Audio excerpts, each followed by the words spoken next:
Bismillahirrahmanirrahim. Assalamualaikum warahmatullahi wabarakatuh.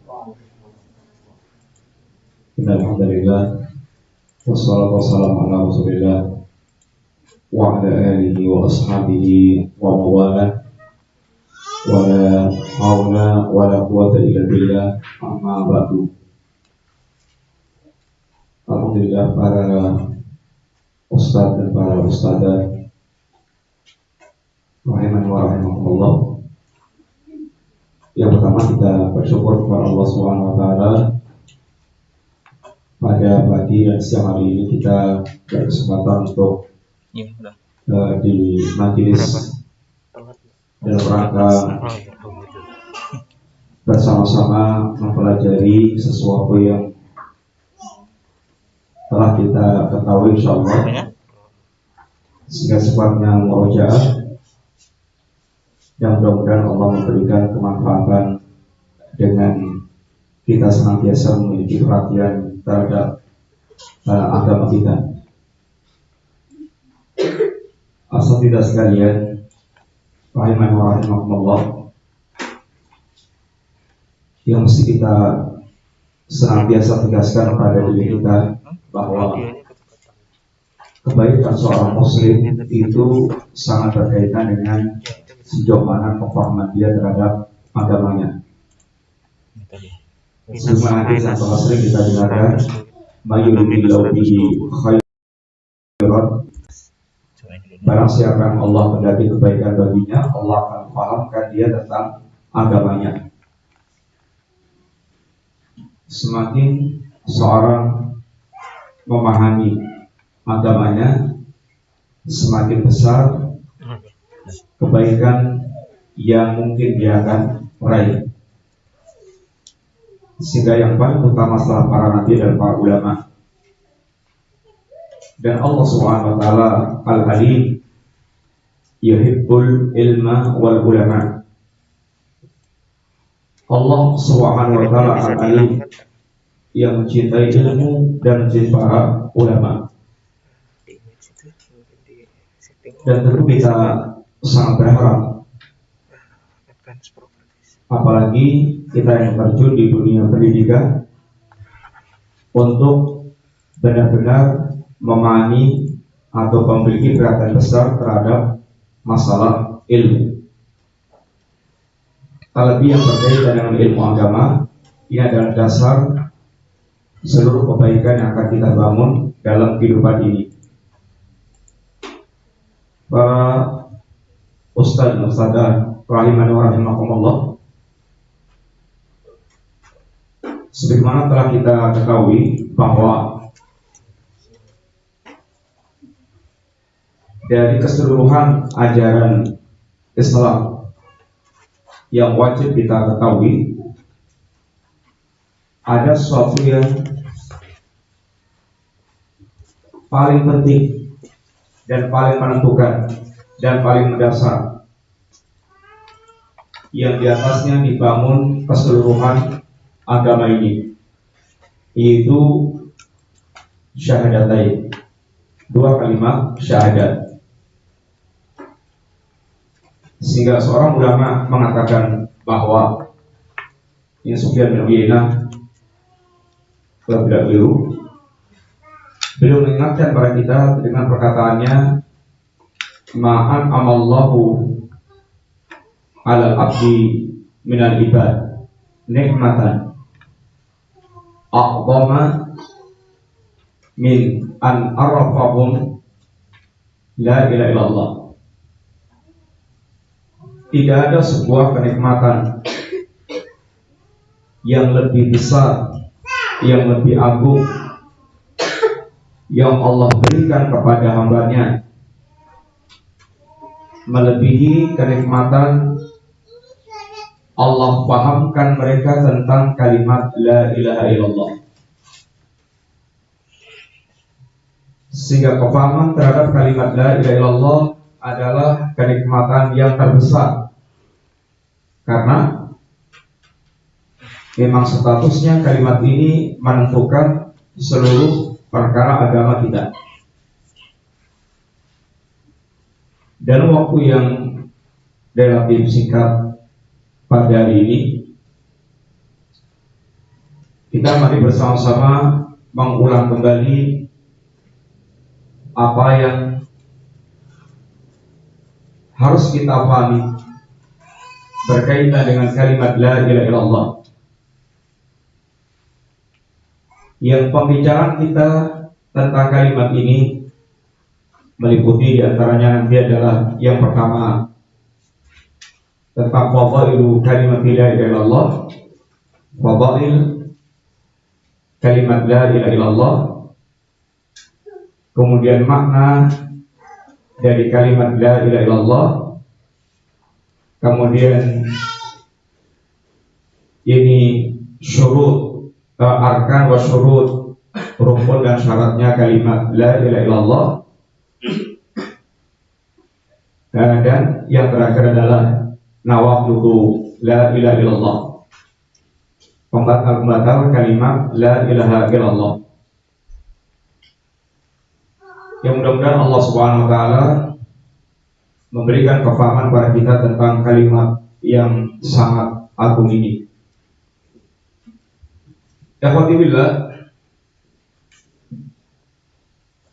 di antara keutamaan kalimat la ilaha illallah banyak diterangkan di dalam Al-Qur'an dan As-Sunnah. Di antara keutamaan kalimat ini, yang kalimat la ilaha illallah dikatakan dengan kalimat tauhid, ini kalimat tauhid yang untuk perkara ini kita diciptakan oleh Allah Subhanahu wa taala. Wa ma khalaqtul jinna wal insa illa liya'budun. Tidaklah kuciptakan jin dan manusia kecuali dalam rangka untuk beribadah kepadaku. Yang para salaf kita memberikan catatan kaki, liya'buduni ay liyuwahhiduni.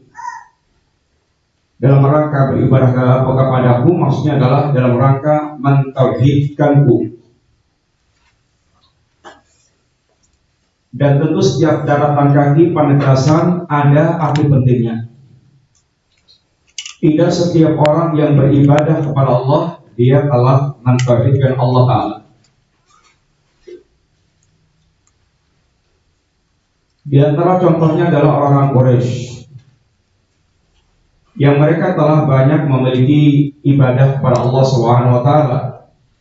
Mereka berhaji, mereka tawaf, mereka talbiyah, mereka bernadar, mereka berpuasa, bahkan mereka dalam kondisi yang terjepit, mereka sempat memurnikan doanya hanya untuk Allah Subhanahu wa taala. Wa idza raqibu fil fulki da'allaha mukhlishina lahu din falamma najahum ilal barri idahum yusyrikun. Akan tapi orang-orang musyrikin ini yang telah mengakui Allah, telah banyak beribadah kepada Allah, tetapi mereka belum dinyatakan sebagai seorang muslim. Mereka statusnya adalah kafir, musyrik. Kenapa? Karena mereka tidak mau memurnikan, mengikhlaskan ibadah mereka kepada Allah Ta'ala. Sehingga ketika mereka telah mengenal Allah dan mereka telah memiliki berbagai macam ibadah kepada Allah, kalau mereka diajak mengucapkan kalimat la ilaha illallah yastakbirun, wa idza qila lahum la ilaha illallah yastakbirun. Apabila mereka diajak mengucapkan kalimat la ilaha illallah, mereka menolak. Karena mereka tahu bahwa kalimat ini menuntut pemurnian ibadah hanya kepada Allah Ta'ala. Sehingga mereka menjawab, aja'alal alihata ilahan wahidan in hadza la syai'un ujab. Apakah kami harus menjadikan sesembahan-sembahan yang banyak ini menjadi satu sembahan, yaitu Allah? Sangat mengherankan, bertentangan dengan adat istiadat yang telah bertahun-tahun mereka berada di atas keyakinan tersebut. Atariku alihatina li syairi majnun, Mereka tahu bahwa kalau mengucapkan kalimat la ilaha illallah, mereka punya keharusan meninggalkan semua sesembahan-sembahan yang mereka sembah selama ini. Sehingga tidak setiap orang yang telah beribadah kepada Allah mereka mentauhidkan Allah Ta'ala. Yang dituntut dari yang dituntut dari ibadah kita adalah ibadah yang ditauhidkan kepada Allah Subhanahu wa Ta'ala. Yang untuk kalimat ini pula, ini tujuan mewujudkan tauhid ini pula, Allah Subhanahu wa Ta'ala mengutus semua para nabi dan para rasul Allah. Tidak ada seorang pun nabi dan rasul kecuali misi terbesarnya adalah mengajak manusia mewujudkan kalimat tauhid la ilaha illallah, yang walaupun dengan dakwah ini kemudian mereka menghadapi penentangan yang sangat keras, yang sangat hebat dari para kaumnya, yang menunjukkan ini merupakan tugas yang sangat agung, tugas yang sangat besar, yang tidak bisa dibeli dengan apapun, tidak bisa dihentikan dengan cara apapun. Sebagaimana Rasulullah SAW ketika beliau ditawari oleh orang Quraisy,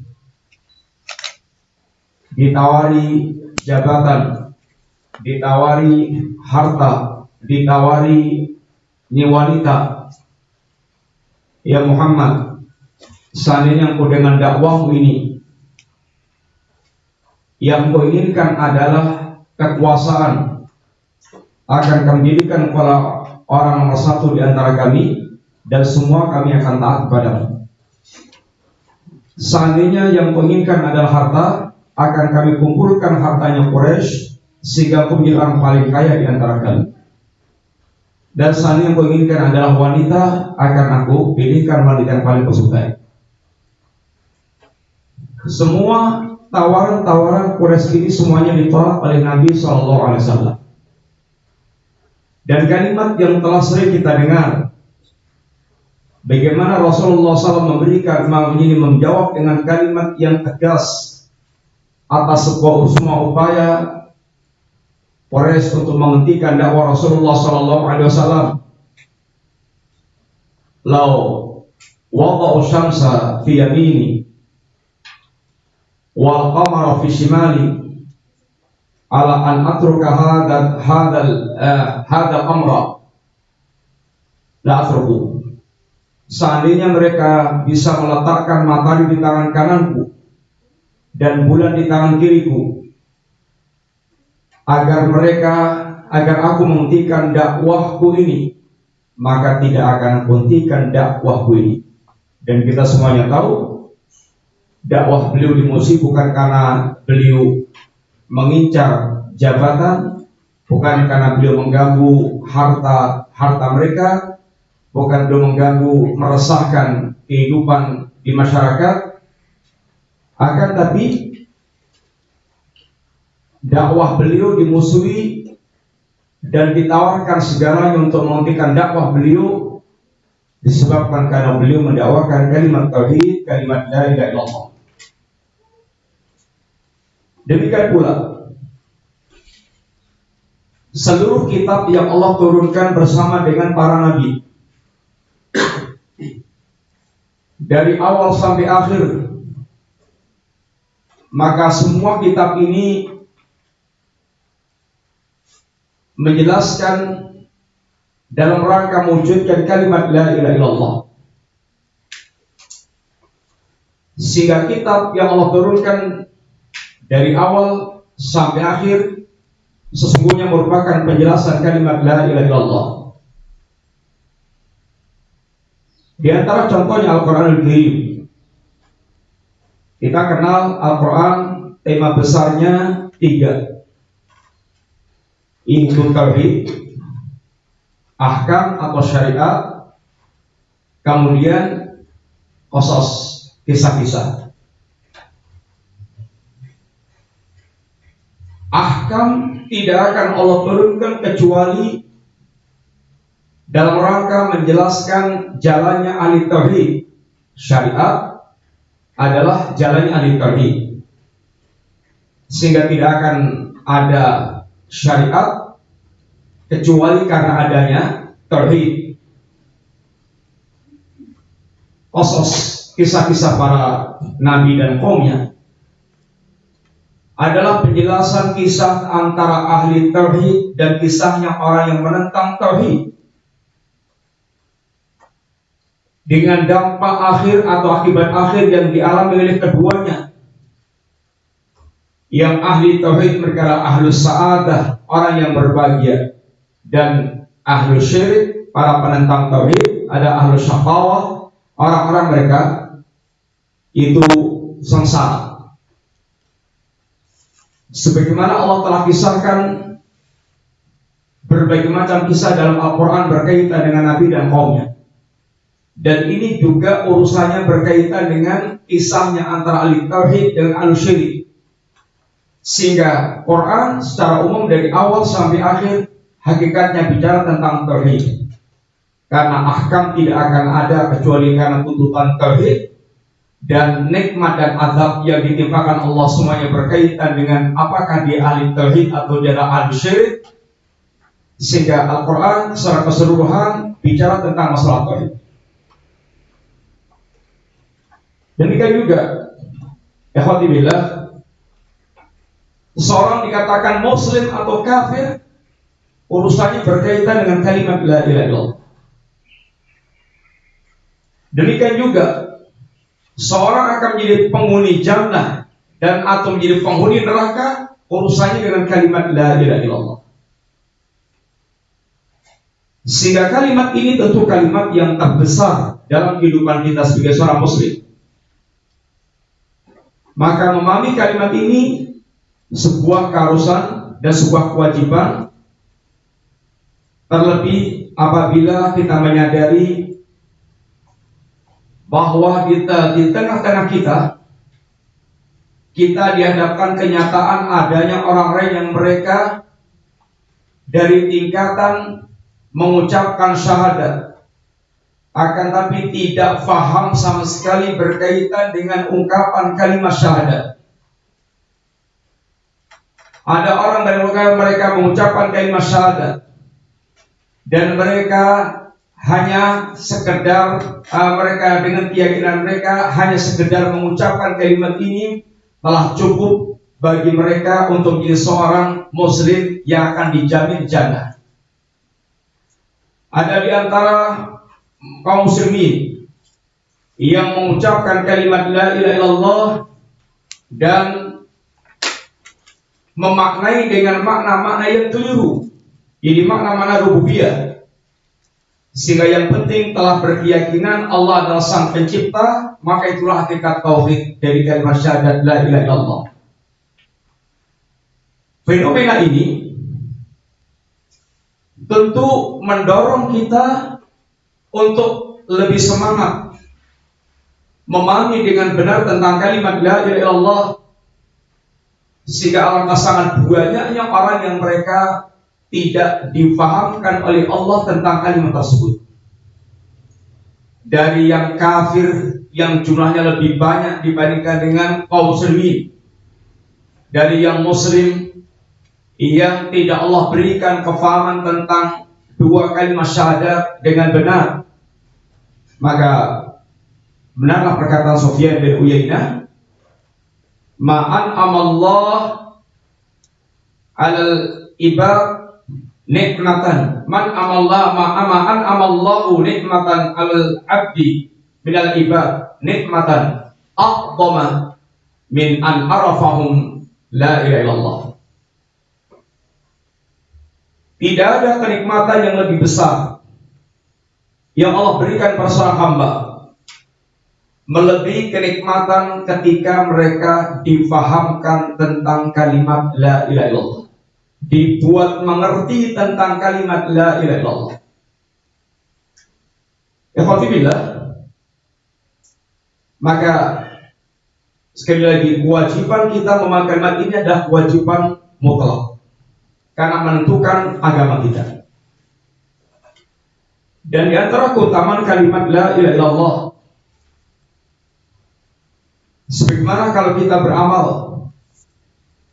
kita tentu ingin beramal yang memiliki nilai bobot yang paling berat.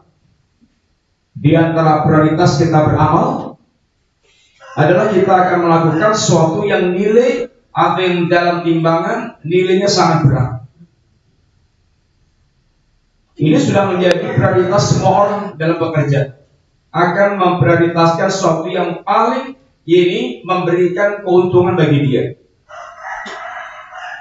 Kalimat la ilaha illallah, sebagaimana hadis yang telah sering kita dengar insyaallah, kalimat yang bobotnya lebih berat dibandingkan dengan seluruh langit dengan semua penduduknya dan bumi dengan semua penghuninya.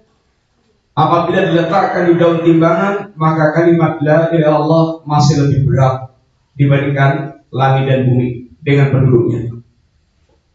Sebagaimana ketika Nabi Musa alaihissalam, beliau meminta kepada Allah Subhanahu wa taala, Rabbi allimni syai'an azkuruka bih wad'u. Ya Rabb, ajarkan kepadaku sesuatu yang dengan perkara itu aku bisa berzikir kepadamu dan berdoa beribadah kepadamu. Allah katakan, Qul ya Musa la ilaha illallah. Katakan wahai Musa la ilaha illallah. Kata Nabi Allah Musa, Rabbi kullu ibadika yaquluna hadha. Ya Rabb, seluruh para hambamu mengucapkan kalimat ini. Ya Rabb, seluruh para hambamu mengucapkan kalimat ini. Nabi Allah Musa tidak meremehkan kalimat la ilaha illallah, tetapi Nabi Allah Musa ingin yang lebih istimewa di antara semua yang telah menjadi ucapan para hamba Allah yang mengucapkan kalimat tersebut. Kata Allah Ta'ala, ya Musa, lau anna samawati sab'a wa amirahunna wal ardina sab'a fi kifatin wa la ilaha fi kifatin marat bina la ilaha illallah. Ya Musa, seandainya seandainya langit yang 7 dengan penghuninya dan bumi yang 7 diletakkan di satu daun timbangan, dan kalimat la ilaha illallah diletakkan di daun timbangan yang lainnya, niscaya akan lebih berat daun timbangan yang itu diletakkan padanya kalimat la ilaha illallah. Sehingga mengamalkan kalimat ini berarti dia telah menabung sebuah kalimat yang akan menjadi pemberat di timbangan amal saat menghadap Allah SWT. Orang yang cerdas tentu dia lebih mengumpulkan emas yang ringkas tetapi mahal harganya dibandingkan kapuk yang 1 kilonya bisa sangat besar, apalagi 1 kuintalnya, tetapi harganya rendah. Demikian juga, alhamdulillah, kalau kita bicara tentang dosa, setiap kita menyadari bahwa kita ini adalah orang yang banyak berlepotan dan bergelimang dengan dosa. Telah menjadi ketentuan Allah Subhanahu wa taala, kullu bani Adam khata.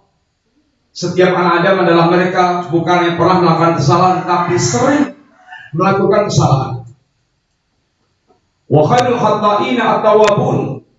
Tetapi yang terbaik dari mereka yang berbuat salah yang bertaubat kepada Allah Ta'ala. Kullu akhlaqtu ibadi hunafa. Aku ciptakan hamaku dalam keadaan orang-orang yang hanif. Tetapi manusia potensi disesatkan dari syaitan, didatangi syaitan, disesatkan dari jalan Allah Subhanahu wa taala, sehingga tenggelam dalam syahwat maupun syubhat.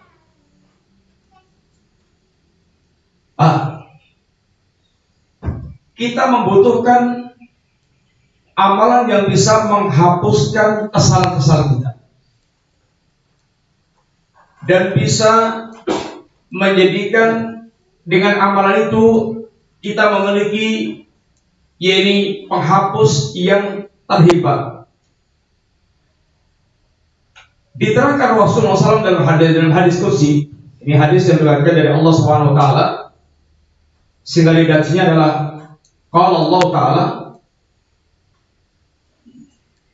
Allah Subhanahu Wa Taala tegaskan diantaranya, ya ibadi, lau ataitani bi qurab ya ibna Adam, wahai anak Adam, lau ataitani bi qurabil ardi khataya thumma laqitani la tusyriku bi syai'an la ataituka bi qurabil maghfirah. Wahai anak Adam, seandainya Anda datang kepadaku dengan dosa sebesar bumi, tetapi Anda datang kepadaku tanpa menyekutukanku sama sekali, la ataituka bi qurabil maghfirah, niscaya akan aku datangkan ampunan bagi Anda sebesar dosa yang Anda mau. Sebesar dosa yang Anda ini lakukan. Si kalimat ini, kalimat tauhid atau tauhid, menjadi sebuah jaminan ampunan Allah Ta'ala. Yang dengan kalimat tauhid pula menjadi jaminan untuk seorang tidak menjadi penghuni neraka yang kekal.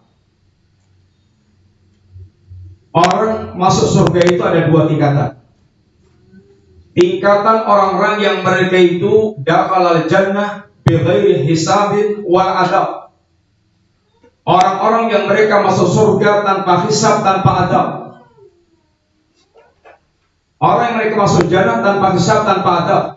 Itulah pemilik tauhid yang sempurna, yang saat meninggalnya dia tidak membawa dosa syirik, tidak membawa dosa bid'ah, tidak membawa dosa maksiat. Ada nggak kira-kira orang sampai matinya dia tidak pernah berbuat maksiat? Ada nggak? Ada nggak orang yang sampai matinya dia tidak pernah berbuat maksiat? Ada nggak? Gimana? Gak ada. Kalau begitu tidak ada orang masuk surga tanpa hisab, tanpa adab. Gimana?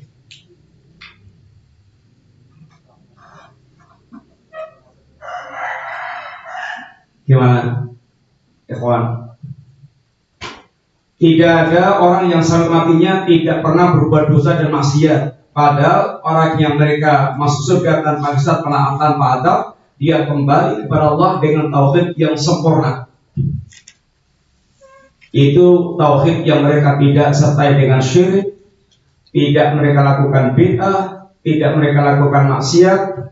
Berarti gak ada orang yang masuk jannah tanpa hisab, tanpa adab. Begitu. Gimana?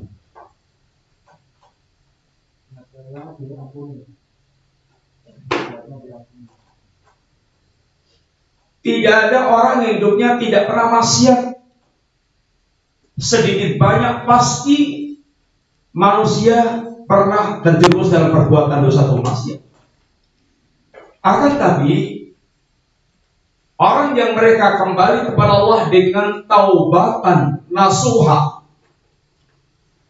dia akan menjadi orang yang mereka kembali kepada Allah tanpa dosa yang dia bawa, karena dia telah hapuskan dengan taubat, dengan istighfar yang mereka lakukan. Kelompok yang pertama, orang mereka masuk jannah tanpa hisab, tanpa adab. Mereka adalah orang yang ahli tauhid yang istimewa, yang telah mentahqiq tauhid dengan sempurna. Dibahkan para ulama dalam bab dakal jai ini, man haqqaqa tauhid, barang siapa yang dia mentahqiq tauhid, dakal jannah bighairi hisabin wal adab, dia akan masuk surga tanpa hisab dan tanpa adab. Ini para pemilik tauhid yang sempurna. Yang kedua, orang yang mereka masuk jannah setelah dia diadab di jannah. Itulah yang disebut dengan jahanamiyun. mantan-mantan jahanam. Dia masuk jannah setelah dia diadab di jahanam. Dan inilah muslim yang mereka memiliki dosa yang belum diampunkan oleh Allah Subhanahu wa taala. Tetapi dia masih memiliki tauhid yang tersimpan dalam hatinya. Sehingga dikatakan akhriju man kana fi qalbi mithqalu dzarratin min imanin. Keluarkan orang yang dalam hatinya masih ada iman walaupun sebesar biji sawi. Iman yang maksudkan adalah tauhid. Demikian juga ya Fatimillah, kalimat la ilaha illallah ini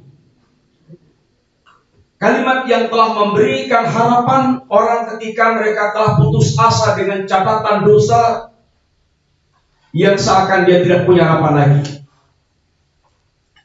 Kita diingatkan dengan sebuah hadis, namanya hadis bitaqah, hadis kartu. Hadis bitaqah bercerita seorang hamba nanti akan dibukakan 99 lembar catatan amal, yang setiap lembarnya sepanjang mata memandang. Sehingga hamba rasanya telah putus asa dengan catatan amal yang sedemikian rupa itu. Kata Allah, laka indana hasanah, Anda masih memiliki satu kebaikan. Anda di sisiku masih memiliki satu kebaikan. Dikeluarkan oleh Allah kartu yang bertuliskan kalimat la ilaha illallah Muhammad Rasulullah. Kata hamba, Rabbi, mahadil bitaqah, mahadis sijillah. Ya Rabb, apa istimewanya satu kartu ini dibandingkan dengan sekian banyak lembaran catatan amal? Lalu ditimbang oleh Allah antara kartu yang bertuliskan kalimat la ilaha illallah Muhammad Rasulullah dengan kartu yang berisi tulisan-tulisan lembaran catatan amal tadi. Niscaya beratlah daun timbangan yang diletakkan padanya kartu yang bertuliskan kalimat la ilaha illallah. Ikhwanillah, ini semuanya adalah di antara keutamaan kalimat la ilaha illallah. Dan tentu masih sangat banyak rincian-rincian keutamaan kalimat la ilaha illallah. Dan keutamaan ini tentu membuat kita hendaknya terpacu dan tersemangati. Fitrahnya manusia akan jadi lebih semangat ketika dia mengetahui tentang keutamaan apa yang aku dapatkan berkaitan dengan amalan tersebut atau kerja tersebut.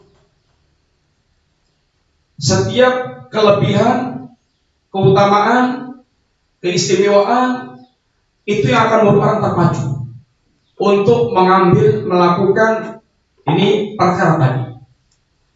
Demikian pula kalimat la ilaha illallah yang telah kita ketahui keutamaannya hendaknya menjadi pemacu kita untuk betul-betul bagaimana memahami dan mewujudkan kalimat ini dalam kehidupan kita sebelum kita terlambat menghadap Allah Subhanahu wa taala. Alhamdulillah,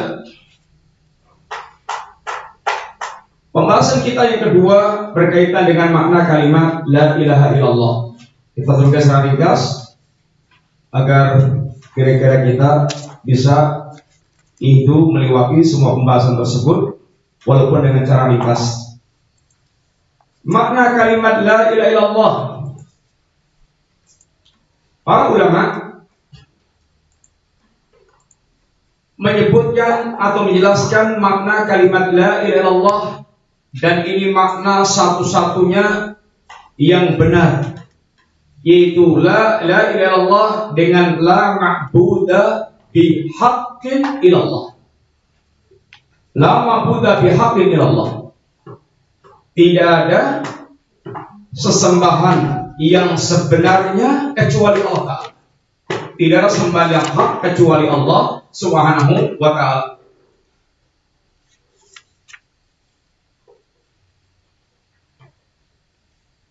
La ilaha illallah maknanya adalah la ma'budu bihaqqin illallah. Selain makna ini salah. Selain makna itu salah. Di antara contoh-contoh makna yang salah sekarang, la ma'budu illallah, tidak ada sesembahan kecuali Allah Subhanahu wa taala. La ma'budu illallah ini makna yang benar atau makna yang salah tentang kalimat la ilallah? Kawan. La ma'budu illallah ini makna yang benar atau makna yang salah tentang kalimat la ilaha illallah? Hah? Salah. Di mana letak salahnya? Gimana? Bedanya apa antara adanya bihaqqin dengan tidak adanya bihaqqin?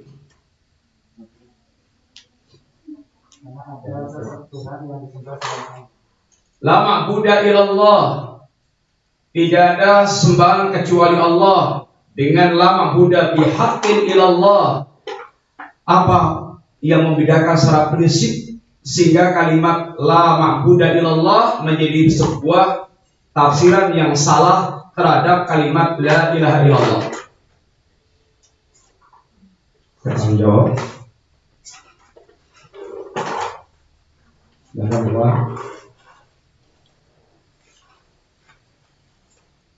Apa yang membedakannya? Atau di mana letak perbedaannya? Atau apa yang menyebabkan atau di mana letak kesalahan daripada kalimat la ma'budu illallah?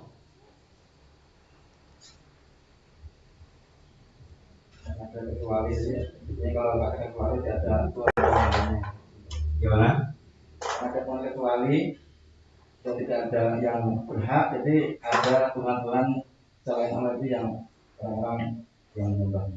Gimana? Diterangkan dari kalimatnya bagaimana? La ma'budu illallah. Kok bisa ke situ? Bagaimana? La ma'budu illallah, kesalahannya satu,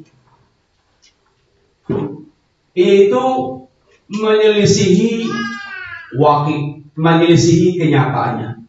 Tidak ada sesembahan kecuali Allah. Kenyataannya ada enggak sesembahan selain Allah itu? Kenyataannya ada enggak hal-hal yang disembah selain Allah? Ada, banyak.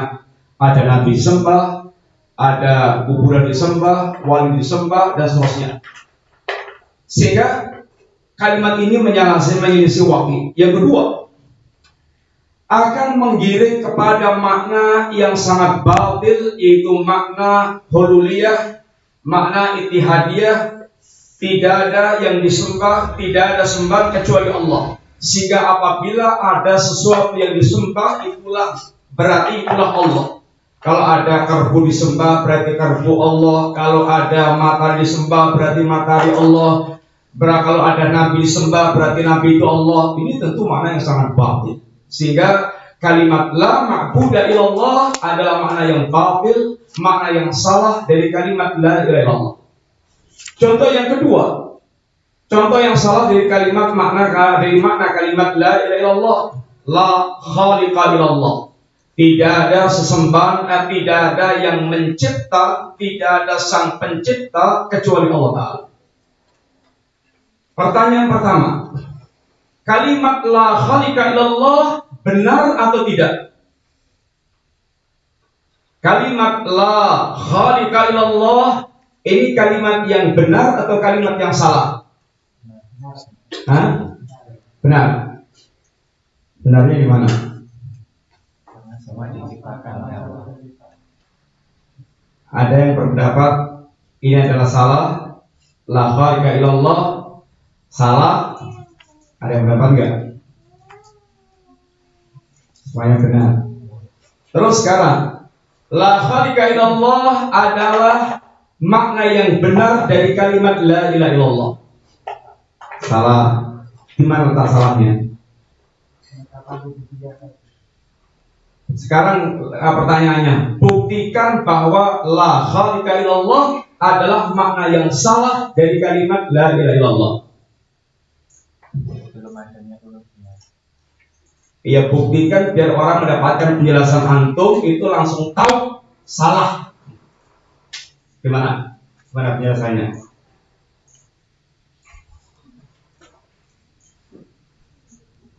La khalika illallah adalah makna yang salah dari kalimat la ilaha illallah. Buktikan ini letak kesalahannya di mana? Karena di situ tidak ada penetapan rububiyah. Orang nggak jelas, dengarkan jalan itu nggak jelas salahnya di mana. Supaya langsung orang tergambar jelas bahwasanya kalimat la ilaha illallah dimaknai dengan la khalika illallah adalah makna yang salah atau bukan makna yang dikehendaki dari kalimat la ilaha illallah.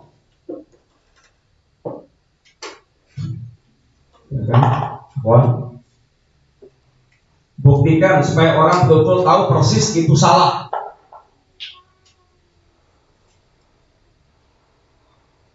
Gimana?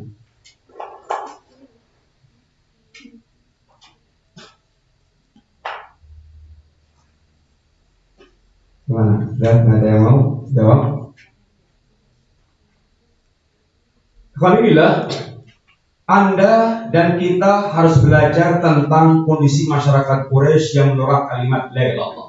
Pertanyaannya, orang-orang Quraisy yang kafir musyrik, apakah mereka berkeyakinan bahwasanya Allah Subhanahu wa taala sang pencipta? Gimana? Ya, mereka adalah orang-orang yang punya keyakinan bahwasanya Allah sang pencipta.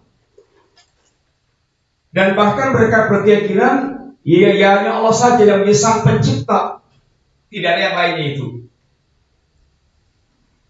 Pertanyaan kedua, ketika orang-orang kafir Quraisy yang mengakui Allah itu Al-Khaliq sang pencipta, ketika diajak oleh Rasulullah SAW mengucapkan kalimat la ilaha illallah, menerima atau menolak?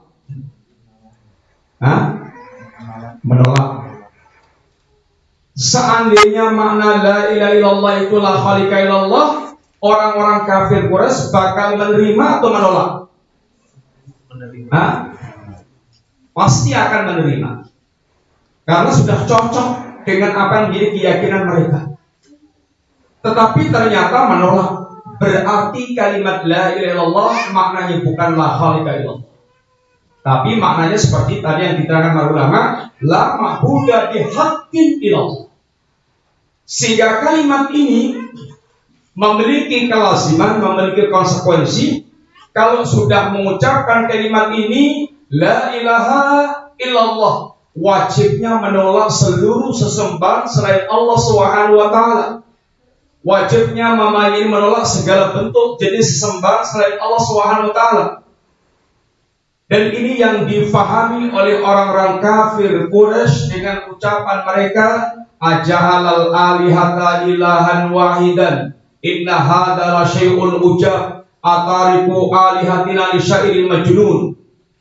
Ketika Nabi mengajak mereka mengucapkan kalimat la ilaha illallah, maka mereka menjawab dengan penuh permusuhan dan penentangan dengan mereka mengatakan, apa memangnya kami harus menjadikan seluruh sesembahan-sesembahan kami yang banyak ini menjadi satu sesembahan?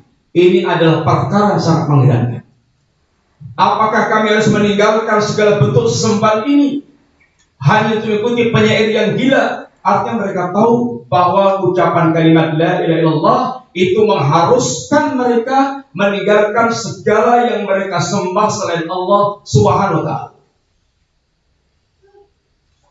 Dan yang mesti Anda paham, ketika mereka menyembah sesembahan selain Allah, apakah yang mereka sembah selain Allah, Lata, Uzza, Manat itu mereka yakini sebagai sang pencipta, sang khalik, sang pemberi rezeki, sang penghidup, sang yang mematikan? Bagaimana? Apakah ketika mereka menyembah Lata dan Uzza, Manat dan patung-patung yang lainnya, apakah keyakinan mereka patung-patung yang mereka sembah itu adalah mencipta seperti Allah mencipta, kemudian memelihara semesta alam sebagaimana Allah memeliharanya? Bagaimana? Gimana? Keyakinan mereka tentang sesembahan mereka, apakah seperti itu atau tidak? Tidak. Terus apa bentuk penyembahan mereka? Apa bentuk peribadatan mereka, penyembahan mereka kepada sembah-sembah mereka itu? Apa bentuknya? Iya, yang mereka sembah itu statusnya di hadapan mereka adalah mereka menjadi wasithah atau wasilah untuk mengantarkan kepada Allah Subhanahu wa taala tanpa adanya keyakinan bahwasanya yang mereka sembah ini mencipta, menghidupkan, mematikan, dan seterusnya. Sehingga orang yang mereka hatinya tertuju kepada perkara tersebut, walaupun tidak diyakini sebagai sang pencipta yang menghidupkan, mematikan, itulah bentuk ilah dalam bahasa kita, lebih simpelnya dengan ungkapan yang dikeramatkan. Yang dikeramatkan. Ketika Abu Waqid Al-Laythi, beliau ikut perang Hunain. Di lembah Hunain didapatkan ada namanya pohon yang namanya Datu Anwat. Pohon Datu Anwat. Pohon ini tempat mereka beriktikaf dan menggantungkan senjata mereka biar mendapatkan berkah, ngalap berkah, sehingga pamor senjata ini bisa lebih muncul.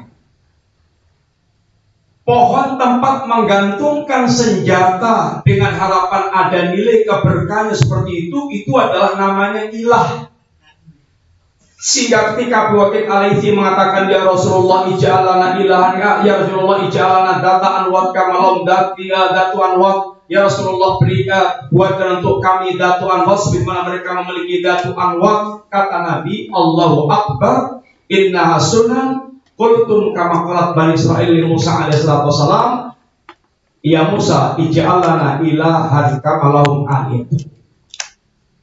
Ya Musa, kata Nabi, Allah Akbar.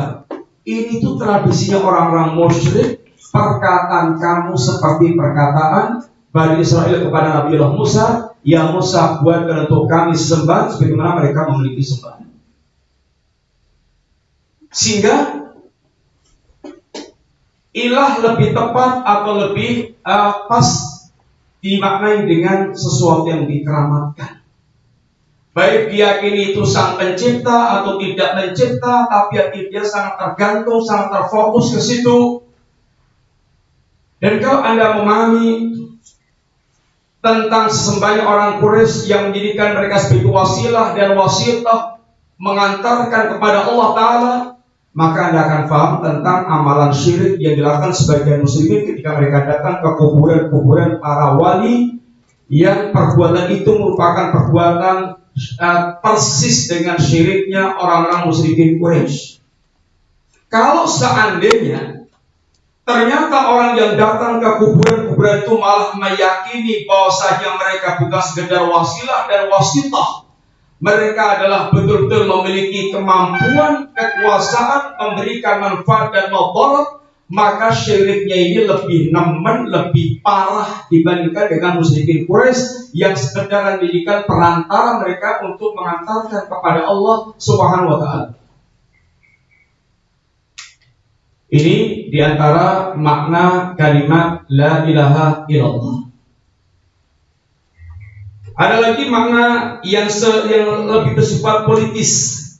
La hakimiyata illa lillah. Tidak ada kekuasaan, tidak ada kekuasaan kecuali milik Allah Ta'ala. Ini yang biasa dipakai oleh orang-orang pergerakan untuk membangkitkan semangat mereka melawan tauhid-tauhid yang mereka musuhi, dan mereka bisa mendongkar tauhid yang ada untuk mereka gantikan dengan, yaitu beralasan tidak ada hukum, tidak ada kekuasaan Allah Ta'ala. La hakimiyata atau la hukma illa lillah.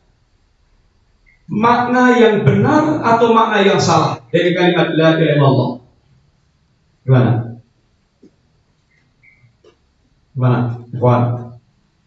Mana yang benar, mana yang salah? La hukma illa lillah atau la hakimiyata illa lillah ini juga merupakan sebagian makna rububiyah dan bukan makna uluhiyah. Tidak ada hukum kecuali hukum Allah Ta'ala, bisa bermakna rububiyah, bisa bermakna uluhiyah, ditinjau dari Allah sepasang hakim, al-hakim rububiyah. Ditinjau dari kewajiban kita berhukum hukum Allah adalah uluhiyah. Sehingga makna sastra yang paling sempurna, yang paling benar adalah la ma'buda bihaqqin illallah. Tidak ada sembahan yang hak kecuali Allah Ta'ala. Alhamdulillah, kapan sesembahan itu dikatakan hak dan kapan sembahan itu dikatakan yang palsu? Sehingga Allah mengatakan, "Dzalika bi annallaha huwal haq wa anna ma yad'una min dunillahi huwal batil." Kapan sesembahan itu dikatakan sembahan yang hak dan kapan sembahan itu dikatakan sembahan yang batil? Sesembahan itu dikatakan sembahan yang hak apabila memiliki rububiyah dan memiliki kesempurnaan sifat. Dan sembahan itu dikatakan sembahan yang batil ketika tidak memiliki rububiyah dan tidak memiliki kesempurnaan sifat. Sehingga Anda pantau perhatikan, setiap Allah Subhanahu wa Ta'ala mengajak manusia untuk mentauhidkan dirinya, pasti Allah akan sertakan hujah rububiyah Allah dan kesempurnaan sifat bagi Allah. Dan setiap Allah menerangkan tentang kebatilan sesembahan selain Allah, pasti Allah akan tunjukkan mereka itu tidak memiliki rububiyah dan atau tidak memiliki kesempurnaan sifat. Sehingga Allah telah jelaskan dengan seterang-terangnya, segamblang-gamblangnya. Dan kalimat la ilaha illallah dikatakan kalimat tauhid. Sebagaimana makna tauhid adalah dikatakan wahada yuwahidu tauhidan ja'ala syai' wahidan, menjadikan sesuatu itu tunggal. Ini menjadikan sesuatu itu esa tunggal. La ilaha illallah memiliki makna yang ada dikatakan kalimat tauhid karena kalimat ini memberikan makna yaitu menunggalkan Allah Subhanahu wa Ta'ala. Allah menjadi satu-satunya. Satu-satunya. Makna tauhid adalah menjadikan sesuatu itu satu-satunya. Tidak akan terwujud tauhid kecuali dengan dua rukun, an-nafyu wal isbat. Tidak akan terwujud tauhid kecuali dengan dua rukun, yaitu an-nafyu wal isbat, penafian dan penetapan. La ilaha penafian, ilallah penetapan.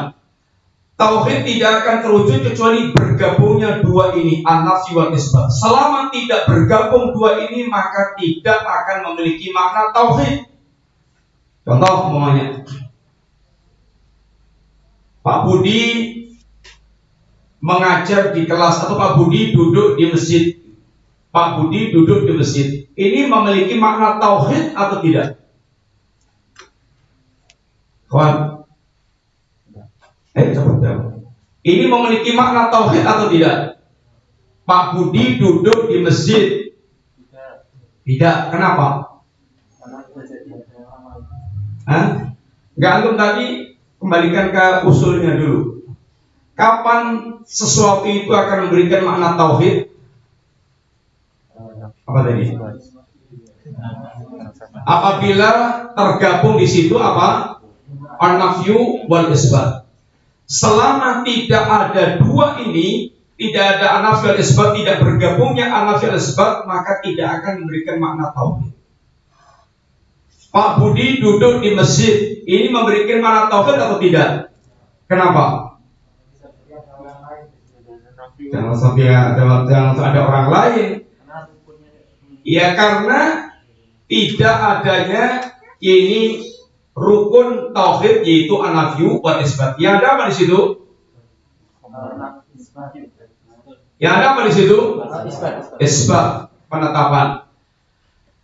Kalimat Pak Budi duduk di masjid, kalimatnya boleh jadi emang benar, tetapi tidak menutup kemungkinan banyaknya orang lain yang juga duduk di masjid.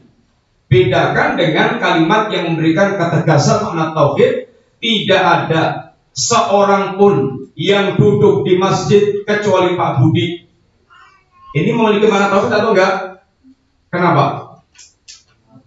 Terpenuhinya atau tergabungnya an-nafyu wal isbat. Sehingga tauhid itu adalah menjadikan sesuatu satu-satunya, menjadikan Allah satu-satunya, tidak ada yang lain. La ilaha illallah. Sehingga dengan kalimat ini harus meruntuhkan dan merontokkan semua jenis sembahan kecuali hanya Allah saja. Karena memang hanya Allah sembahan yang hak. Kenapa? Karena hanya Allah yang memiliki rububiyah dan memiliki kesempurnaan sifat. Sedangkan selain Allah semuanya makhluk yang tidak memiliki rububiyah dan tidak memiliki kesempurnaan sifat. Demikian ya kawan. Saya dulu dan sebelum kita belum kita istirahat sebentar. Istirahatnya apa ya?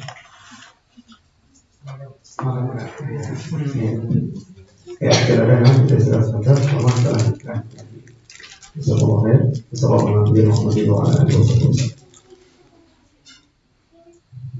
Bismillahirrahmanirrahim. Innalhamdulillah wassalatu wassalamu ala Rasulillah wa ala alihi wa ashabihi wa mawala wa la haula wa la quwwata illa billah amma ba'du. Alhamdulillah. Insyaallah kita melanjutkan kembali qatibillah apa yang kita bahas dari kalimat syahadat, khususnya dari kalimat la ilaha illallah. Kita telah sampaikan yang pertama tentang keutamaan kalimat la ilaha illallah secara ringkas. Yang kedua, makna dari kalimat la ilaha illallah. Yang ketiga, berkaitan dengan rukun kalimat la ilaha illallah. Yang kalimat ini rukunnya adalah an-nafyu wal isbat. Kemudian yang keempat, insyaallah kita akan sampaikan ini syurutu la ilaha illallah. Kalimat la ilaha illallah tidak sekedar diucapkan. Sekedar mengucapkan kalimat la ilaha illallah bisa menjadi kalimat yang tidak bermanfaat, tidak akan memberikan itu manfaat sebagaimana yang telah disebutkan di dalam ayat maupun hadis Rasulullah SAW. Contohnya diantaranya adalah orang-orang musyrikin, di mana orang-orang musyrikin mereka mengucapkan kalimat la ilaha illallah. Bahkan orang-orang musyrikin itu ucapannya penuh dengan penekanan, penegasan, sumpah-sumpah, sehingga orang munafik, secara mereka sering sekali menggunakan sumpah-sumpah untuk menekankan ucapannya itu. Idza ja'akal munafiquna qalu nashhadu innaka la Rasulullah. Orang munafik ketika datang ke Nabi, dia bersaksi betul bahwa sesungguhnya engkau adalah utusan Allah Ta'ala, meyakinkan sungguh benar engkau ya Rasulullah adalah utusan Allah Ta'ala. Akan tapi orang munafik dusta dengan ucapan itu. Allah yang menjadi saksi, wallahu yashhadu innal munafiqina lakadzibun. Allah yang menjadi saksi bahwa orang-orang munafik itu adalah para pendusta. Dan orang munafik bersama dengan ucapannya la ilaha illallah, Allah katakan innal munafiqina fid darkil asfal minan nar. Orang munafik itu berada di keraknya api neraka. Berada di keraknya api neraka. Sedangkan mereka mengucapkan kalimat la ilaha illallah. Kenapa bisa terjadi seperti itu? Iya. Karena kata Allah, yaquluna bi afwahihim ma laysa fi qulubihim. Mereka hanya mengucapkan dengan lisan-lisan mereka sesuatu yang tidak ada di dalam hati mereka. Hatinya kosong dari apa yang mereka ucapkan itu. Sehingga kalimat ini hanya akan bermanfaat bagi orang yang mereka itu mengucapkan dengan lisannya dan ada kejujuran pembenaran dalam hatinya dan dia wujudkan dalam bentuk amalan nyata. Yang para ulama menjelaskan lebih rinci itu tentang syurutu la ilaha illallah syarat-syarat kalimat la ilaha illallah itu agar bermanfaat saat kita bawa menghadap Allah Subhanahu wa taala. Yang salaf kita ketika ditanya, bukankah la ilaha illallah miftahul jannah? Bukankah kalimat la ilaha illallah adalah kuncinya surga? Bala, betul. Akan tetapi tidaklah akan menjadi kunci yang bisa dipakai membuka kecuali kunci yang ada gerigi-geriginya, yang bergerigi. Idza jita bimiftahin lahu asnan, kalau Anda datang dengan kunci yang bergerigi, futihala, akan dibukakan pintu bagi Anda.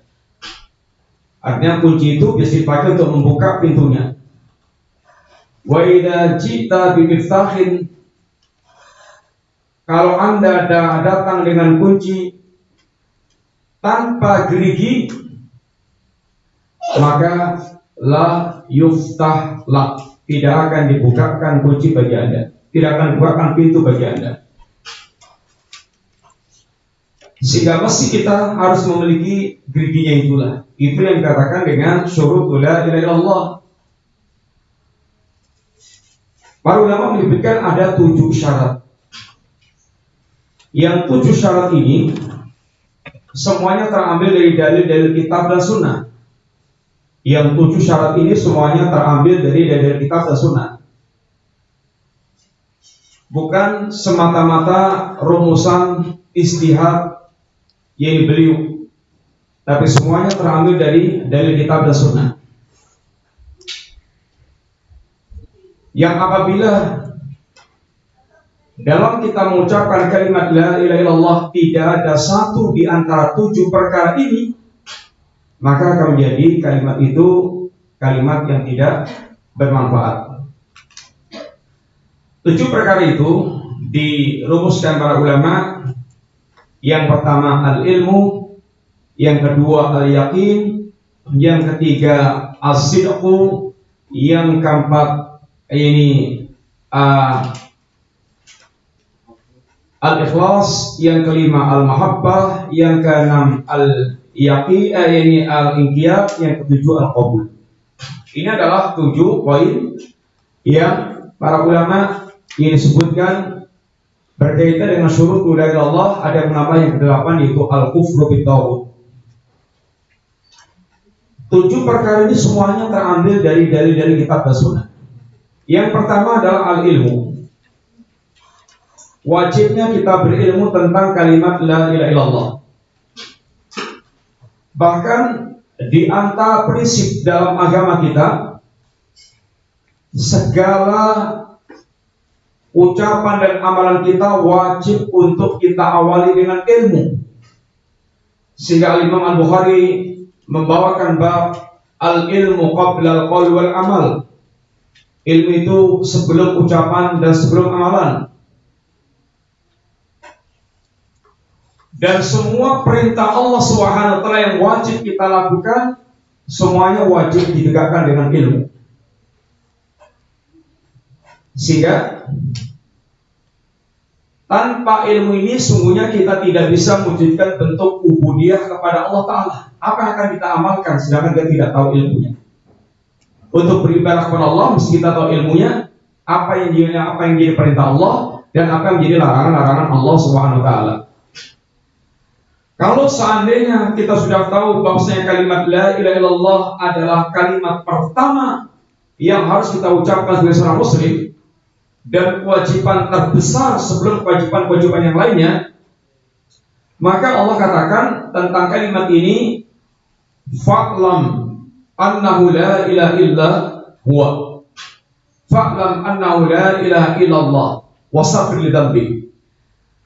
Maka berilmulah Anda tentang kalimat la ilaha illallah dan minta ampunlah Anda kepada Allah Ta'ala.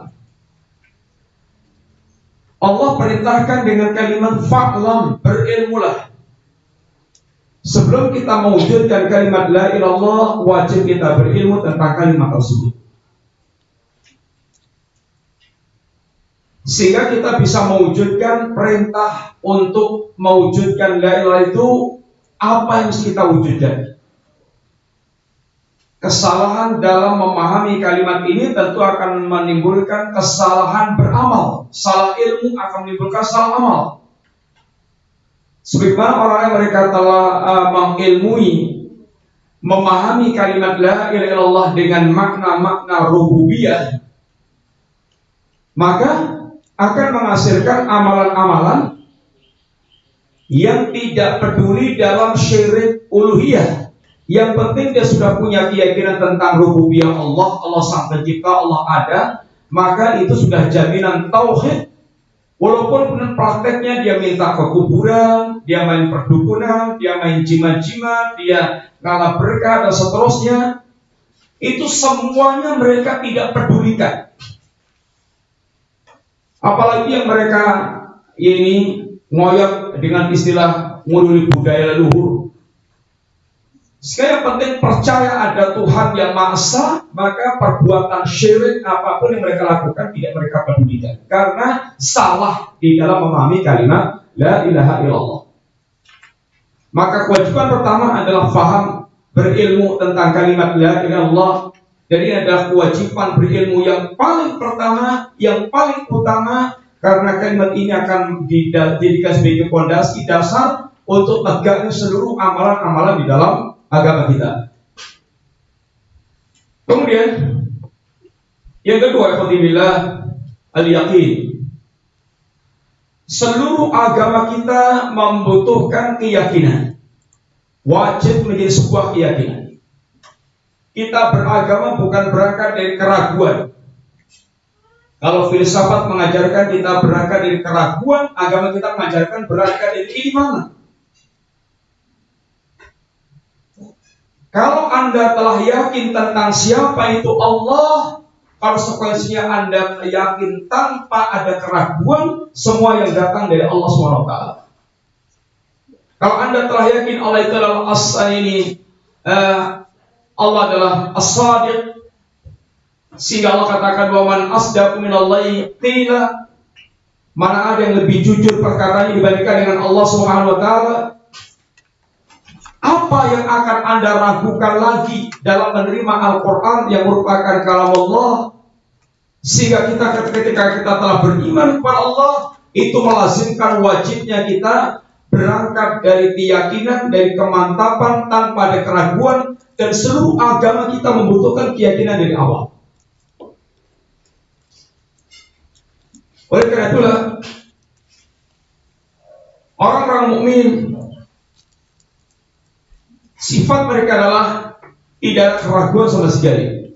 Apalagi telah ditegaskan Allah bahwa syariat agama kitab yang Allah turunkan la raiba fihi, tidak ada keraguannya sama sekali. Sesuatu yang tidak ada keraguannya sama sekali. Sehingga dikatakan mukmin, kata Allah, innamal mu'minuna alladzina amanu billahi wa rasulihi tsumma lam yartabu.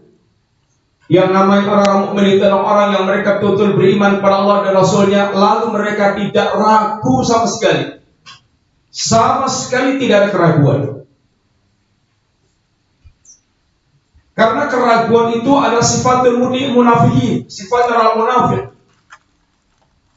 Mereka yataraddadun, mereka ini terumbang-ambingkan dalam keraguan. Mereka tidak memiliki keyakinan yang mantap. Orang yang yakin, langkahnya akan pasti. Orang yang ragu, maka dia tidak akan memiliki langkah-langkah yang mantap. Rasulullah SAW berdakwah dengan penuh keyakinan, sehingga walaupun berawal dari seorang diri dan beliau yakin dengan pertolongan Allah Subhanahu wa taala, maka pasti dia akan ditolong Allah taala. Semua rintangan dakwah diabaikan oleh Nabi, artinya dilalui dengan penuh kesabaran dan yakin dengan pertolongan Allah Subhanahu wa taala, tidak pernah ragu dalam melangkah. Ini adalah sifat orang mereka yakin. Sehingga keyakinan kita akan menjadikan kita ini bisa melintang, bisa istiqamah, bisa bersabar dengan segala penderitaan yang ada. Al-yakin, ini membutuhkan keyakinan. Dan keyakinan itu yang menancap dalam hati kita, dan al-yakin itu adalah buah daripada kamalul ilmi. Yakin itu adalah buah daripada kamal, ini sempurnanya ilmu. Dan ilmu sendiri semuanya artinya adalah idraku syai' ala ma huwa alih. Mengenal sesuatu sebagaimana hakikatnya. Dalam ilmu, mengenal sesuatu sebagaimana hakikatnya. Orang yang mereka betul berilmu tentang kalimat tauhid atau tentang tauhid, maka tidak akan bisa dipalingkan dan ditipu dengan cara apapun dalam rangka memalingkan dari tauhid. Tidak akan tertipu dengan syirik yang dikemas-kemas dengan segala macam keindahan, karena dia telah berilmu tentang hakikat tauhid dan syirik. Ilmu yang sempurna akan menghasilkan keyakinan. Dan dengan keyakinan inilah dia akan betul-betul melaju menjadi orang yang penuh dengan kemantapan. Dalam agama kita, derajat imamah itu hanya akan diraih oleh orang-orang mereka memiliki dua bekal pokok, yaitu al-yakin was-sabr. Al-yakin was-sabr. Sebagaimana Allah katakan, wa ja'alna minhum a'immatan yahduna bi amrina lamma sabaru wa kanu bi ayatina yuqinun. Kami jadikan di antara mereka sebagai imam, pemimpin, orang yang terdepan. Dengan sebab apa mereka itu Allah angkat sebagai imam? Bima sabaru wa kanu bi ayatina yuqinun. Karena kesabaran mereka dan keyakinan mereka terhadap ayat-ayat kami. Tanpa ada keyakinan, Ibrahim tidak akan menyembelih Ismail, tidak akan melaksanakan perintah menyembelih Ismail, tidak akan tinggalkan istri dan anaknya di lembah bighairi wadin, biwadin ghairi zar'in, di lembah yang tidak ada ini pepohonannya, tanamannya. Dengan keyakinan, maka Ibrahim melakukan itu semuanya yakin dengan apa yang dijanjikan oleh Allah Subhanahu wa taala. Sehingga bawaannya adalah mantap, tidak ada keraguan, penuh dengan keyakinan. Dan kesabaran itu muncul karena adanya keyakinan. Orang yang bersabar di akhir bulan akan mendapatkan rekapan gaji, ya dia akan bekerja dengan maksimal untuk dia yakin dia mendapatkan gaji seperti dijanjikan. Orang yang punya keyakinan tentang surga dan neraka tentu akan tuntun mereka beramal dengan sepenuh hati, penuh dengan kemantapan, kesabaran dalam menanggung semua rintangan dan beratnya amal tersebut. Itu karena ada keyakinan. Maka kalimat la ilaha illallah ini membutuhkan keyakinan bahwasanya selain Allah sesembahan yang batil dan hanya Allah sesembahan yang hak.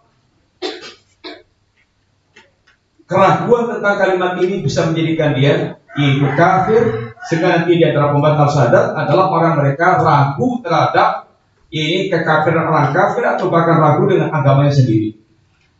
Yang ketiga, yaitu as-sidqu, jujur. Jujur. Lawannya adalah al-kadzib. Lawannya adalah dusta.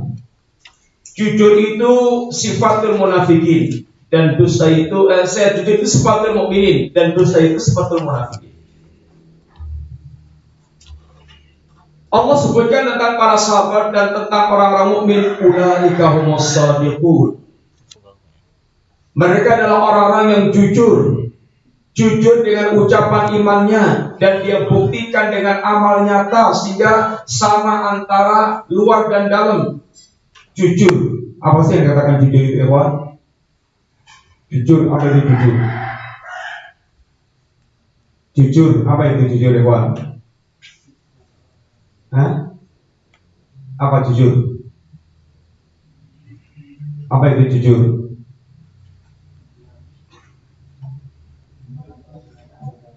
Iya, sesuai dengan kenyataan. Hari ini ada apa? Hari Kamis. Ya, kenyataannya Kamis, maka Anda telah jujur.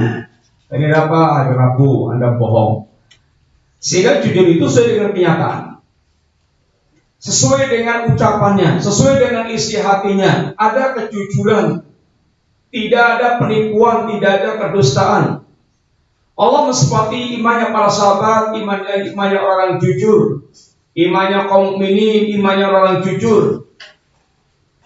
Sebagaimana Allah katakan di antaranya, lil fuqara'il muhajirin alladziina ukhriju min diyarihim wa amwalihim yabtaguna fadlan min Allah wa ridwanan wa yansuruna Allah wa rasulahu ulaika humus shadiqun. Ulaika humus shadiqun. Mereka itulah orang-orang yang jujur.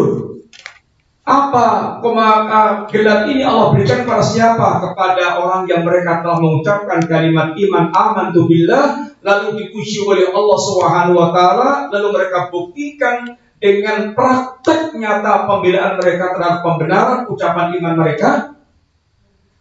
Di Makkah para sahabat mereka telah beriman kepada Rasulullah SAW, lalu dicaci maki, lalu diteror, lalu disiksa, sampai mereka kemudian diusir sehingga keluar dari kampung halaman mereka, dan mereka lakukan itu semuanya dalam rangka yabtaguna fadlan minallahi wa ridwanan, semata-mata mencari ridhanya Allah Subhanahu wa taala dan keridhaan Allah Subhanahu wa taala, wa keutamaan dan keridhaan Allah taala, wa yansuruna Allah wa rasulah, dan dalam rangka untuk membela Allah, jadi ngepoti, belani, membuktikan iman dia kepada Allah, dan dalam rangka membela Rasulnya Sallallahu Alaihi Wasallam. Ulaika humus shadiqun. Mereka orang yang telah jujur dengan imannya dan telah dibuktikan dengan perbuatannya bahwasanya dia betul-betul jujur dengan ucapan la ilaha illallah Muhammad Rasulullah.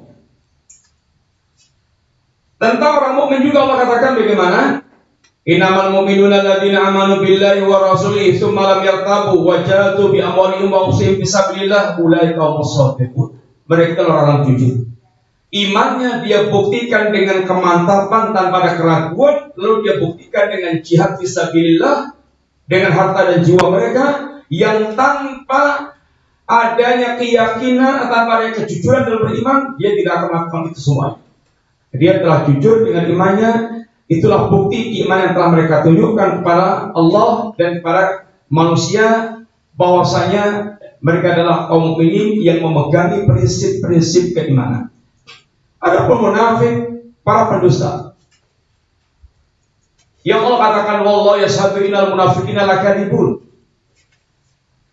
sehingga tampilan luarnya semuanya adalah penuh dengan kepalsuan, ucapan yang mengagumkan, penampilan yang menakjubkan, semuanya adalah bentuk kepalsuan dalam hanya semata-mata dalam rangka untuk melindungi kepentingan dunia mereka. Ini yang ketiga. Yang keempat, syurut la ilaha illallah adalah al-ikhlas. Orang yang mengucapkan kalimat la ilaha illallah ini membutuhkan keikhlasan, kemurnian dalam mengucapkannya, sehingga betul-betul dia buktikan tanpa menyekutukan Allah, dia murnikan ibadah itu kepada Allah sebagaimana tuntutan ucapan kalimat la ilaha illallah. Karena yang diperintahkan Allah adalah wa ma umiru illa liya'budullaha mukhlishina lahud-din. Tidaklah mereka diperintahkan kecuali mengikhlaskan agama mereka semata-mata untuk Allah Subhanahu wa taala. Sehingga seorang yang mereka bersyahadat mesti berusaha untuk membebaskan dirinya dari segala macam bentuk syirik, baik itu syirkun akbar atau syirkun asghar, sehingga betul dia murnikan ibadahnya kepada Allah Taala. Dia tidak tujukan ibadahnya kepada selain Allah, dan dia tunaikan amaliyahnya semata-mata hanya mengharap apa yang dijadikan Allah Taala sehingga betul membebaskan dari syirkun akbar maupun syirkun asghar. Orang-orang munafik, mereka orang-orang musyrik, mereka adalah orang yang mereka terkadang memiliki ibadah kepada Allah, tapi mereka menyekutukan dengan Allah. Mereka sekutukan Allah dengan yang lainnya. Bentuk syiriknya seperti yang telah kita sebutkan tadi, ada macam-macam. Yang intinya ada syirik rububiyah, ada syirik uluhiyah, ada syirik ini asma wa sifat. Seorang yang mengucapkan kalimat ini dituntut untuk memurnikan ibadah dia kepada Allah Subhanahu wa taala. Sehingga menjadi orang-orang yang mereka mukhlishina lahudin, orang betul mengikhlaskan, memurnikan ibadahnya kepada Allah Subhanahu wa taala. Membebaskan dirinya dari kesyirikan. Nabi diantara ketika menyebutkan tentang orang yang paling berbahagia dengan syafaat Rasulullah SAW dari kiamat kelak, sebenarnya Abu Hurairah radhiyallahu anhu, as'adun nasi bi syafaati yaumal qiyamah man qala la ilaha illallah khalisan min qalbi aw min nafsi.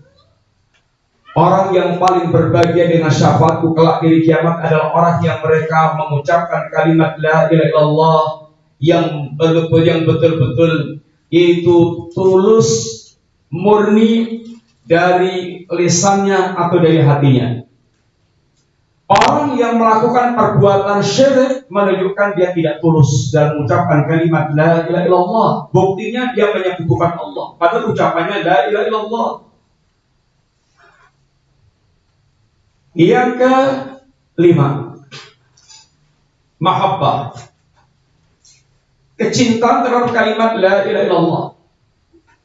Sangat mengherankan orang yang mereka mengucapkan kalimat la ilaha illallah, bahkan ahli tahlil, kalau dia mengucapkan kalimat ini bisa ribuan kali, jutaan kali, tapi syirik, pembela syirik dan pembenci tauhid, pembenci ahli tauhid, sehingga ucapannya sama sekali tidak tercermin dalam perbuatannya. Dia tidak ada kecintaan, bahkan penuh dengan kebencian. Sampai kepada tulisan kalimat la ilaha illallah sangat benci. Dengan tulisan syirik tidak benci, tulisan kufur tidak benci, tulisan nifaq tidak benci, tulisan jorok tidak benci, tapi dengan tulisan kalimat la ilaha illallah bisa memiliki kebencian yang sangat mendalam. Tidak akan membenci kalimat tauhid, tidak akan membenci tuntutan tauhid, kecuali yang pertama orang kafir, yang kedua orang munafik. Orang-orang mukmin akan memiliki kecintaan dengan kalimat tersebut, karena kalimat ini yang mencetak karakter kemana kita mengarahkan kebencian dan kecintaan. Man ahabba lillah wa abghadha lillah wa a'ta lillah wa mana'a lillah faqad istamsaka bil urwa, yani faqad istakmala iman. Barang siapa yang dia mencintai karena Allah, membenci karena Allah, memberi karena Allah, tidak memberi karena Allah, maka dia telah menunjukkan kesempurnaan iman. Sehingga justru hakikat tuntutan dari kalimat la ilaha illallah terwujudnya al-wala wal bara. Kalau Anda akan melihat kualitas kaum muslimin, jangan Anda lihat berjubelnya di masjid, dan jangan Anda lihat berjubelnya ketika tawaf di Ka'bah. Juga selalu mengungkapkan, tetapi lihatlah sejauh mana dia punya kebencian dengan orang-orang kafir, dengan kekafiran. Berapa banyak orang mereka berjubel di masjid, tetapi dia mencintai syirik dan mencintai kekufuran dan tidak membenci para syirik dan kekafiran.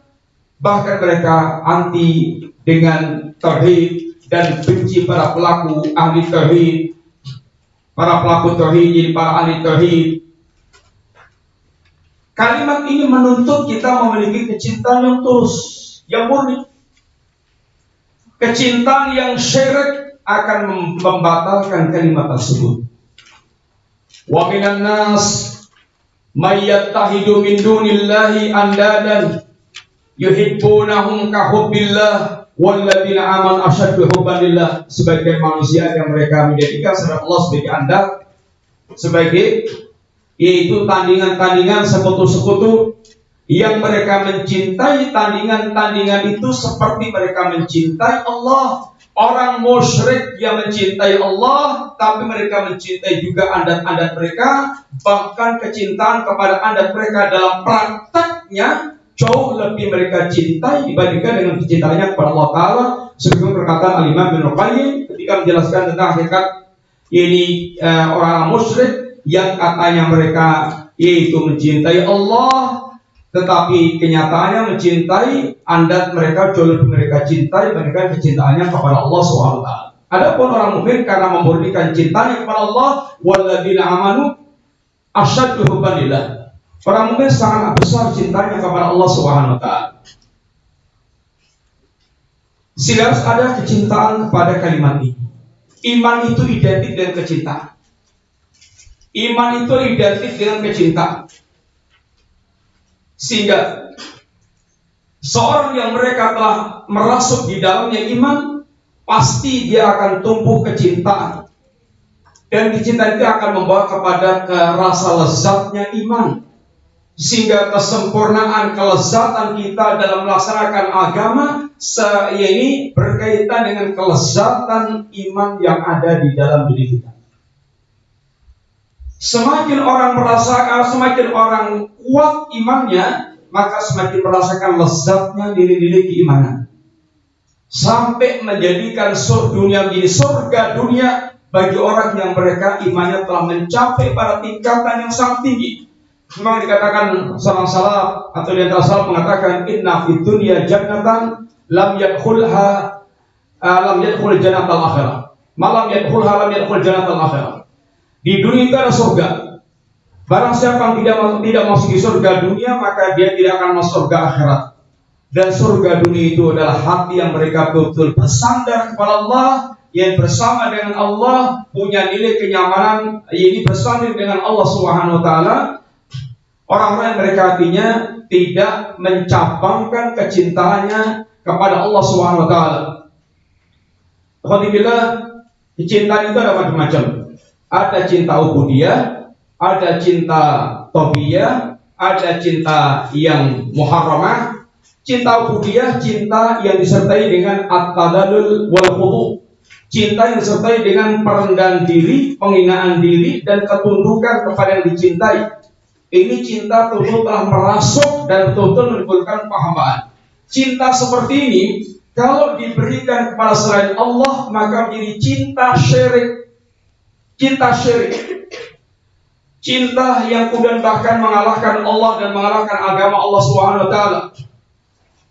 Cinta yang disertai dengan at-tadallul wal khudu' diberikan pada selain Allah adalah menjadi cinta yang syirik. Sehingga bahkan cintanya manusia kepada manusia lainnya atau kepada perempuan, ketika cinta sudah sampai pada tingkat yang sangat tinggi, bisa menyeret menjadi cinta syirik. Yang asalnya cinta adalah sesuatu yang mubah, bisa menjadi syirik ketika tak pada tingkatan seperti itu. Yang kedua, cinta tobi. Cinta tobi, cinta yang wajar, cinta yang tobiatnya manusia mencintai. Zuyyina linasi hubbus syahawati minan nisa'i wal banina wal qanatiril muqantarati minad dhahabi wal fiddah wal khayli wal musawwati wal an'ami wal khars. Dijadikan indah dalam hati, dalam jiwa manusia, penuh dengan syahwat dan kecintaan, sehingga ada zuyyina, hub, syahwat. Kalimat ini ketika menyatu dalam diri seorang, maka betul menunjukkan dia akan memiliki kecintaan yang sangat kuat. Dijadikan indah dalam jiwa manusia, penuh dengan syahwat dan kecintaan kepada wanita, anak-anak, kemudian harta yang banyak, emas perak, kuda pilihan, sawah ladang. Ini sebenarnya adalah hal yang manusia punya fitrah kecintaan kepada mereka-mereka itu. Dan adanya itu adalah merupakan bagian kenikmatan, sehingga manusia punya ini gerakan. Karena kalau tidak ada kecintaan, itu susah untuk dia bergerak. Tetapi kalau cinta yang asalnya fitrah seperti ini, tauhid yang merupakan tabiat manusia tanpa kendali agama, itu akan bisa liar menjadi yaitu syahwat kebinatangan. Sehingga ketika manusia mencintai perempuan dan tanpa batas agama, maka akan dia seperti binatang, bahkan lebih sesat daripada binatang dalam mengumbar syahwat kecintaannya. Ketika manusia bersyahwat dengan harta, itu sebuah tuntutan dalam kehidupan agar manusia dia gesit bekerja. Tetapi ketika manusia terseret kepada ambisi, kepada harta yang berlebihan, tidak ada batas-batas yang mengerem dia, tidak kenal agamanya, maka menjadi orang yang zalim, yang rakus, yang buas karena hausan harta, sehingga dia tampil menjadi binatang yang buas, bahkan lebih buas daripada binatang, dan seterusnya. Ini asal cinta fitrah, cinta tabi'i, tapi bisa menjadi berubah cinta yang muharramah ketika kemudian yaitu melebihi cintanya kepada Allah dan Rasulnya dan agamanya, sehingga dia lebih mengutamakan itu semuanya. Yang seorang betul-betul akan bisa merasakan manisnya iman ketika dia betul-betul ini iman itu telah meresap dalam hatinya, dan juga dalam hadis Nabi yaitu halawatul iman. Orang yang mereka bisa hatinya telah ridho dengan Allah dan Rasulnya dan agamanya, dia betul-betul akan bisa merasakan manisnya iman. Zaqa ta'mal iman man radiya billahi rabba wa bil islami dina wa bi Muhammadin nabiyya wa rasulah. Dia telah merasakan manisnya iman orang yang mereka hatinya telah ridho. Namanya ridho itu legowo, berlapang dada, dia telah welcome, betul-betul oke terhadap Allah, Rasul, dan agama. Sehingga orang yang telah hatinya betul memiliki sikap ridho yang sesungguhnya, maka dia akan betul-betul bisa merasakan manisnya iman. Demikian pula dikatakan Nabi, salasun mangkuna fihi wajada bina halawatul iman. Ada 3 perkara, apabila 3 perkara itu ada dalam seseorang, dia akan mendapatkan rasa manisnya iman. Di antaranya ayyakun Allah wa rasuluhu ahabba ilaihi masiwahuma. Jika Allah dan Rasulnya lebih dia cintai dibandingkan dengan keduanya. Orang yang dalam hidupnya bisa menjadikan Allah dan Rasulnya di atas segala-galanya, dia praktekkan dalam kehidupannya, dia akan merasakan manisnya iman. Yang menghalangi kita dari merasakan manisnya iman adalah kuatnya syahwat yang menguasai diri kita, sehingga tidak bisa menikmati salat, tidak bisa menikmati baca Quran, tidak bisa menikmati ketaatan, tidak bisa menikmati dakwah, tidak bisa menikmati berbagai macam ini amalan agama ini, karena banyak yang masih dikalahkan oleh syahwat kita. Banyak orang mencintai orang lain, mencintai sesuatu, tapi kecintanya rata-rata bukan karena Allah, tapi adalah karena syahwat kita. Karena syahwat kita. Walaupun dalam kemasannya adalah agama, tetapi kecintaannya kepada yang syahwat lebih kuat dibandingkan dengan kecintaannya kepada Allah dan Rasulnya. Gerakan-gerakannya itu masih dominan dengan keinginan syahwat. Dia berdakwah bukan karena keuntungan yang dijanjikan Allah Ta'ala dan Rasulnya. Dia ingin belajar bukan motivasinya, bukan semata-mata karena ingin betul-betul lebih dekat dengan Allah dan menghidupkan ajaran Rasulnya dan semisalnya. Maka ini akan mengurangi kadar kecintaan dalam kita melaksanakan amalan agama. Kemudian itu yang ke-6, al-inqiyad. Itu bagaimana kita betul-betul bisa mewujudkan ketunduk patuhan terhadap agama ini. Al-inqiyad. Seorang mukmin adalah orang yang mereka adanya sami'na wa ata'na. Ketika dia telah memiliki iman, telah mengatakan amantu billah, maka dia yang adalah sami'na wa ata'na. Sami'na wa ata'na, sehingga setiap dia dengar apa yang dikatakan Allah, dia tinggal mendengar dan dia taat. Dan itu sifatul iman seperti itu. Inna makanal mu'minuna idza du'u ila Allah wa rasulihi. Idza du'u ila Allah wa rasulihi liyahkuma bainahum ay yaqulu sami'na wa ta'na. Sesungguhnya inna makana qalal mu'minina, tidak ada ucapan seorang mukmin idza du'u ila Allah wa rasulihi liyahkuma bainahum, apabila Allah dan Rasulnya menyeru mereka untuk menerapkan ajaran-ajaran Allah dan Rasulnya, kecuali ucapannya iya ayaqul samina wa ta'na, tidak ada ucapannya samina wa ta'na. Para sahabat, ketika turun ayat lillahi ma fis samawati wa ma fil ardi wa in tubdu ma fi anfusikum aw tukhfuhu yuhasibukum billah. Ayat ini terasa sangat memberatkan para sahabat karena lintasan apapun dalam hatinya akan dihisab oleh Allah Ta'ala. Sehingga mereka mengajukan kepada Nabi, ya Rasulullah, kulifna bima nutiq, ya Rasulullah, kami telah dibebankan dengan sesuatu yang kami mampu untuk melakukannya. Sekarang ya Rasulullah turun ayat yang kami rasanya berat untuk melakukan perkara itu, terasa berat untuk mewujudkannya. Karena lintasan-lintasan hati pun akan dihisab oleh Allah Subhanahu wa Ta'ala. Kata Nabi, aturiduna an taqulu kama qalat al-kitabain. Apakah yang kalian kehendaki akan mengucapkan kalimat seperti kalimatnya dua ahli kitab, sami'na wa asaina, bal qulu sami'na wa ta'na. Tapi ucapan Anda sami'na wa ta'na. Sehingga para sahabat, bagaimana Nabi mendidik para sahabat untuk benar-benar memiliki sikap sami'na wa ta'na, walaupun rasanya terasa berat dalam diri mereka, sampai bulan keberkahan yang Allah turunkan ayat la yukallifullahu nafsan illa wus'aha. Dan para sahabat, demikian ketika mereka iman telah masuk dalam diri mereka, ketika turun ayat Khamar satu yang sudah